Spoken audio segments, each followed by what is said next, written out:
En estos momentos les damos la bienvenida, es un placer volver a dialogar con él. Me estoy refiriendo a Agustín Echevarne, él es economista y a su vez director general de la Fundación Libertad y Progreso. ¿Cómo te va, Agustín? Silvio Sacomani te saluda. Muy bien, Silvio, ¿cómo estás? Bien, bien, Un muy gusto bien. hablar contigo. Igualmente para mí, Agustín. Bueno, a ver, en primer término, quiero consultarte, ya que no hemos tenido la posibilidad de dialogar con antelación, a raíz de las medidas que que han llevado adelante, ¿sí? O anunciadas, por lo menos, por el equipo económico la semana pasada. Me gustaría conocer tu Sí, impresión, tu mirada y el análisis correspondiente. sí, mira, yo te cuento, para mí lo interesante es entender que no es un blanqueo más, como fueron, todos los gobiernos han hecho blanqueos, pero en este caso, el gobierno lo que está haciendo es un cambio cultural, es un cambio de percepción y de relación entre el Estado y los ciudadanos. Hasta ahora teníamos gobiernos que lo que han hecho durante 80 años es acrecentar al Estado, Uh-huh. el Estado se agranda y va aplastando a las familias y a las personas. Y entonces lo que te ha hecho es meterte 150 impuestos y además de eso, como obviamente tenías inflación, impuestos altísimos y una presión muy grande, lo que ha pasado es que la gente se fue pasando a la economía Informal, claro. o por lo menos parte de las ventas la gente trata de meterlas en la economía informal para no ser confiscado, ¿no? Porque los impuestos son absolutamente confiscatorios. Entonces te quedó que tenés una economía que es un 45% aproximadamente informal, Uh-huh. y el gobierno actual lo que dice es: nosotros vamos a hacer un mecanismo para que puedas volver a la formalidad. Entonces vamos a estar bajando impuestos, vamos a estar desregulando. Falta todavía con muchas cosas para hacer, porque hay que hacer la reforma laboral, la reforma sindical, pero la idea es ir facilitándole la vida al que está en la formalidad. Y al que tiene ahorros en la informalidad, abajo del colchón, esos ahorros que no pagaron impuestos y los sacaron del sistema, porque de esa manera los preservaban de esta cantidad de gente predatoria, saqueadora. Claro, se resguarda, no son delincuentes, son ciudadanos que resguardaban sus ahorros para que no se los confisque el Estado, como bien decís vos. Totalmente. Se resguardaban de los saqueadores, esa es la realidad. El peor saqueador, lo decía el propio Juan Bautista Alberdi, no es el ladrón privado, es el Estado, son los gobiernos. Porque una persona, por más que entre a tu casa y te roben, jamás te van a robar tanto como lo que te roba el Estado. Ya lo creo. Yo siempre digo, si te asaltan en la calle, dale todo. Total, nunca va a ser ni una fracción chiquita de lo que te saca el Estado. Entonces, eso por un lado. ¿Y qué es lo que dice entonces? Vos tenés ahorros bajo el colchón. Pero además ahora es una situación donde se ha eliminado la inflación. Vos sabés que para este mes ya estamos esperando una inflación de 1.7%, o sea que sigue para abajo. Uh-huh. Y va a seguir cayendo. La inflación va a ir terminando y el año que viene va a ser en muchos meses cercana a cero. De hecho, la última semana nos dio 0% la inflación. Claro, porque bueno, hay que destacar que la Fundación Libertad y Progreso, la cual dirigís, hace un relevamiento del índice de precio del consumidor, de cómo van evolucionando los precios, ¿sí? Semana a semana, de cada mes. Claro, nos anticipamos un poco al INDEC. El INDEC lo hace con mucho mayor cantidad de datos. Nosotros creo que tomamos 20.000 precios, algo así, y el INDEC toma muchos más. Pero, de todas maneras, es una buena aproximación. Y lo interesante es que entonces el gobierno te dice, bueno, ahora tenés una moneda fuerte, que vas a tener probablemente a largo plazo, va a ser más fuerte que la de Estados Unidos, porque Estados Unidos tiene alto déficit fiscal y nosotros tenemos superávit fiscal. Entonces ya esa idea de que el tipo de cambio se evalúa todo el tiempo, hay que sacársela de la cabeza, porque no va a ocurrir, por lo menos no como en el pasado.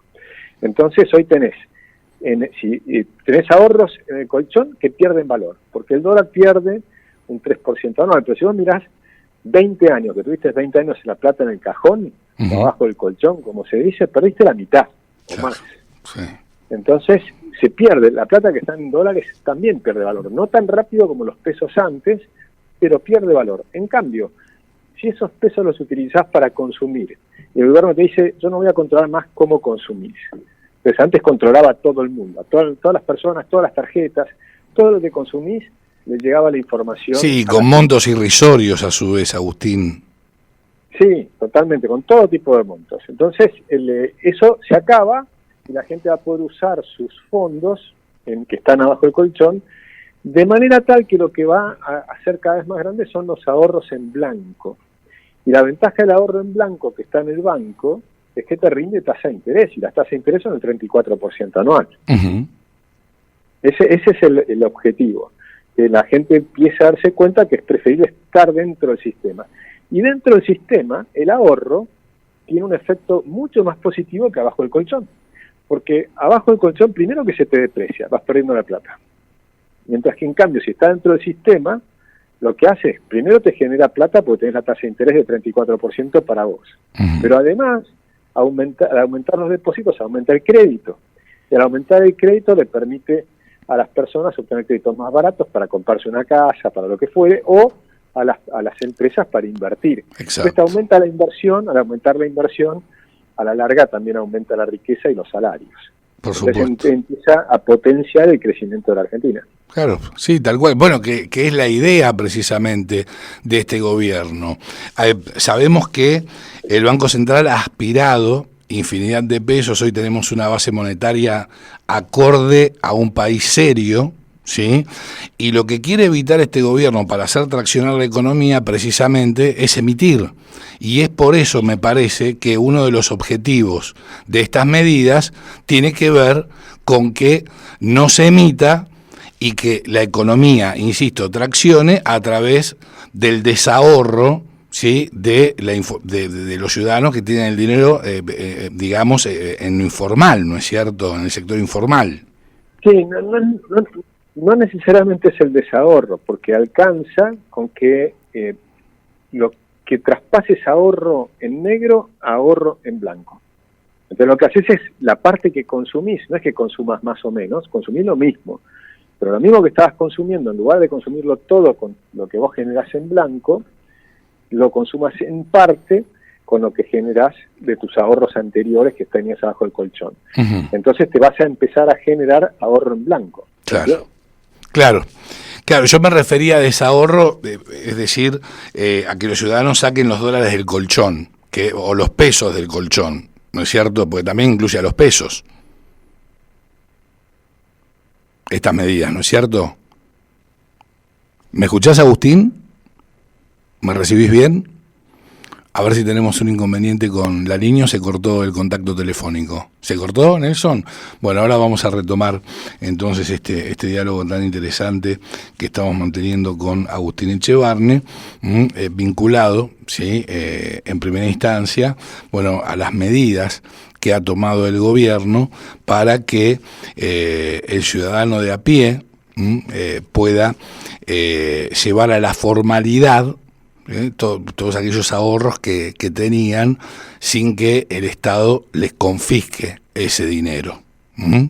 Y a su vez, bueno, así hincapié también Agustín Echevarne en lo vinculado con, bueno, la tasa de interés de un 34%.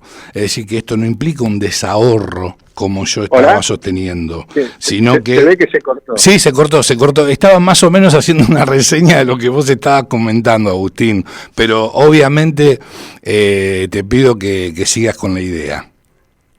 No, bueno, la idea era eso, es que poner la plata en funcionamiento, porque la plata bajo el colchón no te sirve a la persona que la ahorra, porque sí, le sirvió para zafar de lo que ocurrió con muchos gobiernos, o sea que es comprensible por qué la gente se apartaba. Una, para que no te confisquen con impuestos extorsivos.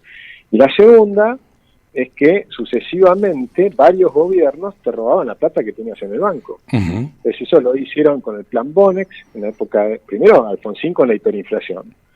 Después el plan Bonex, la segunda hiperinflación de Menem. Después tuviste el plan Bonex.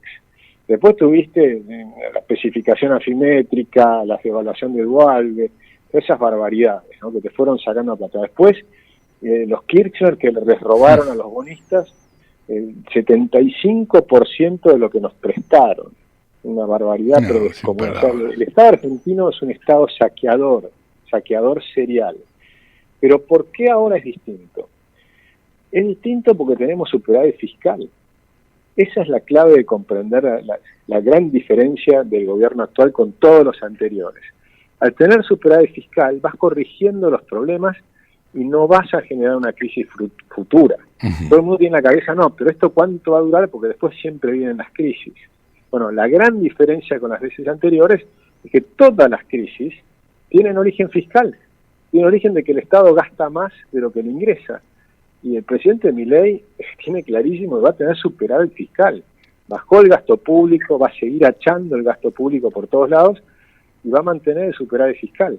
Y le va a ir devolviendo a la gente bajando impuestos y bajando la inflación. Claro, y sin ir más lejos y en relación a lo que tiene que ver con el superávit fiscal, se está reduciendo el gasto de una manera fenomenal, con el llamado modo motosierra, y Federico Sturzenegger así está haciendo un trabajo, según mi mirada, extraordinario desregulando. Sí, y va a continuar, falta muchísimo, ¿no? Como te digo, por ejemplo, ahora bajaron 47.000 empleados públicos a nivel federal. Pero la mayor parte de los empleados públicos están en las provincias, que tienen que empezar a hacer lo mismo. Exacto. Y además a nivel federal va a seguir bajando el gasto público. Ahora, nosotros hicimos un trabajo sobre el CONICET. El CONICET es un infierno de desequilibrio descomunal. O sea que eran 7.000 empleados, incluyendo los investigadores, el personal de apoyo y los empleados administrativos. Pasaron a ser 28.000. Se pasaron de 7.000 a 28.000. ¿De 7.000 a 28.000? Exactamente. Y ahora son 1.000 menos, 27.000. Pero nosotros decimos eso no es suficiente. Hay que hacer mucho más acotado en lo que es el CONICET y que sea destinado realmente a ciencia y tecnología. Y no a escribir papers de ideología, que es lo que han hecho todos estos que hicieron durante el kirchnerismo. Sin palabras. ¿No? O sea, por ejemplo, entras en la web del CONICET y podés meterte la palabra género y vas a encontrar 50.000 papers, de los cuales la mayoría son de ideología. Entonces, y eso lo paga el empleado, ¿no? El que cuando pagas el IVA, cuando compras lo que sea, estás pagándole a esa gente. Pero a mí me parece perfecto que escriban lo que tengan ganas, pero ¿por qué se lo tiene que pagar el trabajador cuando va al supermercado? Una parte de ese dinero va para pagar el sueldo a esa gente que está escribiendo esos informes. Agenda woke, populismo, agenda woke. Totalmente. A mí no me parece mal que escriban lo que quieran, pero ¿por qué se lo voy a pagar? Sí, porque se lo paguen ellos. Exactamente, porque nosotros yo escribo sobre economía, escribimos sobre temas de desarrollo humano, escribimos sobre un montón de temas. En la Fundación nosotros no aceptamos plata del Estado. No aceptamos plata del Estado, lo escribimos con aportes privados, pero no con plata del Estado, porque además la gente puede opinar diferente.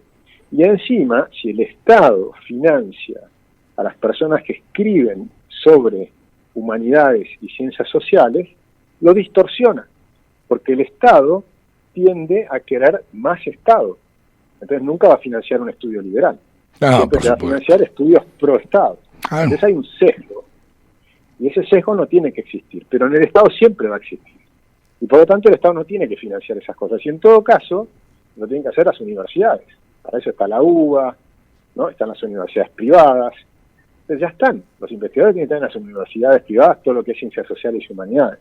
En todo caso, que lo que es ciencia y tecnología dura y aplicada a generar productividad para el sector privado, que va a generar mayor riqueza, entonces ahí puede tener un sentido que te financie. Sí, pero el sector privado es el único que hace traccionar a la economía, Agustín.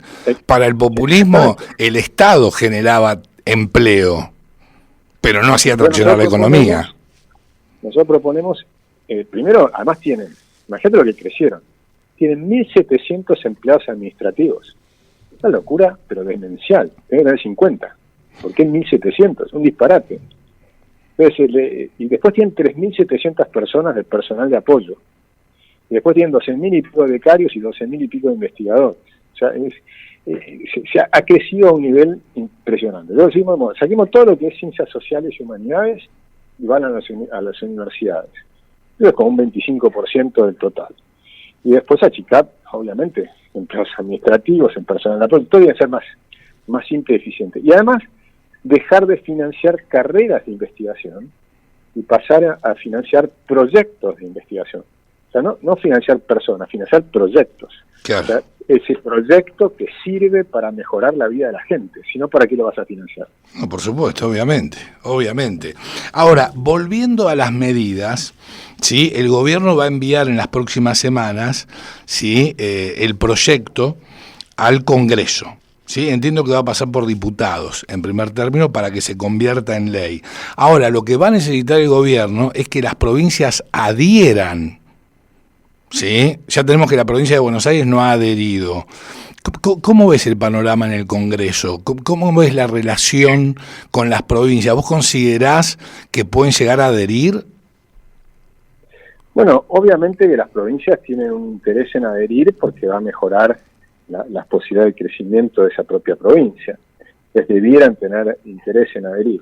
Pero puede ser que por ideología algunas no quieran adherir. Y eso puede ocurrir, estamos en un país que es federal. Sí. Y bueno, ahí va a depender del voto, ¿no? O sea, en la provincia de Buenos Aires algún día los bonaerenses decidirán dejar de votar a personas que han demostrado tener un nivel de curro fenomenal y una ineficiencia para gobernar, pero espantosa, ¿no? O sea, es una provincia muy rica y sin embargo tenés un conurbano bonaerense que es espantoso. Yo recuerdo el conurbano bonaerense, por ejemplo, tenés José Cepaz. El intendente es peronista desde que se creó el municipio. O sea, desde 40 años de gobierno peronista. Es un desastre total. Hasta tenés basurales a cielo abierto, recorres parte de La Matanza y demás, y vos decís, pero ¿cómo puede ser? ¿Cómo puede ser que la gente siga votando eso, no es cierto? Claro, porque vos, no importa el nivel de ingresos que tenés, perfectamente se puede, digamos, organizar la recolección de basura y no tenerla en basurales a cielo abierto, cosas que ves todos los días. Después de tantos años, seguís teniendo calles de tierra en lugares donde viven 1 millón de personas. O sea, no tiene ningún sentido, no tiene ningún sentido. Entonces realmente es escandaloso lo que han hecho los gobiernos peronistas en esos lugares. Después mirás la inseguridad y por supuesto es inmensa. Y no porque no paguen mucha policía, porque vos sabés, la provincia de Buenos Aires tiene 100.000 policías estatales y 100.000 policías privados. Y a pesar de eso, que es una cosa loquísima, a nivel mundial es loquísimo el nivel de cantidad de policía que tenés, y sin embargo continúa la violencia, porque la forma de pensar del kirchnerismo es que el delincuente tiene que estar libre y que es una víctima de la sociedad. Claro, es decir, convierten a la víctima en victimario. Exactamente. Y al asesino y al ladrón lo ponen como víctima del sistema. Bueno, vos fijate, yo no sé si estás al tanto, tiene que ver con el panorama político, pero igualmente lo quiero abordar con vos. Insisto, no sé si conocés esta noticia, que entiendo que es de último momento, que tiene que ver con que en las elecciones en Misiones, van a poder, las elecciones de medio término, van a poder votar los presos, los extranjeros, pero no las fuerzas de seguridad, no los integrantes de las fuerzas de seguridad. ¿Estás al tanto de esto? Lo he visto y me parece aberrante. Yo creo que los que no deberían votar son los presos. Porque lógico. El preso ha perdido su derecho a la libertad. Justamente por eso está preso. Claro. ¿No? O sea, un asesino y demás no tiene o sea, al perder el derecho a vivir en libertad, también perdés el derecho a votar, ¿no? O sea, yo creo que eso sería mucho más razonable. Sí. Pero bueno, no, ahí coincido contigo. Hay muchas cosas, pero yo creo que la gente igual tendría que empezar a darse cuenta que el voto tiene consecuencias. O sea, cuando vos votás mal, tenés consecuencias. Los que se quejan de que los jubilados tienen malas jubilaciones, bueno, fueron 40 años de robarle a la jubilación, porque la jubilación que pagás hoy son los recursos que aportaron los últimos 40 años. Exactamente. Bueno, el saqueo comienza con la eliminación de las AFJP. Bueno, ese fue el saqueo, había un saqueo anterior. Sí, había un saqueo anterior. Cuando miramos el de las AFJP, todo ese periodo, esos 14 años que tuvimos las AFJP, vos aportabas 11% de cada sueldo a la FJP tuya, a tu cuenta personal, pero además aportabas 16% por los que se habían robado antes. que era para el sistema anterior. Vos aportabas a los dos sistemas. Al sistema anterior, del cual no ibas a obtener nada, te sacaban 16% de todos tus sueldos, y un 11% adicional para tu propio sistema. Ahora, ¿qué pasa? Que a partir del año 14, el esquema pasaba a ser superavitario. Entonces ese 16 puntos que pagabas para el sistema anterior se iba a ir achicando y hoy ya sería 0. Por lo tanto, vos podías aportar o bien 27% para tu jubilación y tendrías una jubilación enorme, o bien aportar 11% que tendrías una buena jubilación, pero te podrías aumentar tu sueldo en 16%. ¿Se entiende? Se entiende a la perfección. A la perfección. Agustín... Nos robaron muchas veces. Sí. Y siguieron votando a los mismos que nos robaban. Bueno, ahí hablamos de una complicidad por parte del votante también. Y bueno, es lo que estoy diciendo. El votante tiene que comprender que su voto tiene consecuencias. Si vos votás ladrones, como los peronistas que han sido ladrones siempre, tiene consecuencias. Bueno, fíjate en la provincia de Buenos Aires, sin ir más lejos. Desde que se restauró la democracia, desde el 83, gobernaron los peronistas a excepción de 2 periodos. El periodo de Armendáriz, en la presidencia de Alfonsín, y el periodo de María Eugenia Vidal con la presidencia de Macri. Pero hablemos de Neuquén también, porque vos... Bueno, el Movimiento Popular Neuquino. Neuquén tiene 700 y pico mil personas, de los cuales la mitad están en la ciudad capital. La otra mitad se divide en 56 municipios. El promedio son 6.000 personas por municipio, un disparate descomunal. Tienen un municipio que tiene, una ciudad que tiene 2 municipios, ¿no? Cutralcó y Tazahuincul. Sí. Entonces, cuando vos mirás eso, vos decís, esto es un desperdicio de plata descomunal. Están perdiendo, como tienen plata por el petróleo, tienen las regalías y demás, creen que tienen derecho a despilfarrar, y despilfarran por todos lados. Y cuando yo trato de decir estas cosas en la provincia, la gente me dice cosas en privado que después no se anima a decirla en público porque tienen miedo al gobernador. ¿De qué estamos hablando? O sea, ojo, porque esto está pasando en todas las provincias, no es Buenos Aires solamente. Ok, bueno, lamentable. Agustín, querido, siempre un gusto, ¿sí? Tenerte entre nosotros, un placer enorme y será hasta muy pronto. Muchas gracias por este tiempo y por este espacio. Un abrazo grande. Abrazo enorme, Agustín, hasta siempre. Lo escuchabas a Agustín Echevarne, economista y director general de la Fundación Libertad y Progreso, pasar por la cocina de las noticias.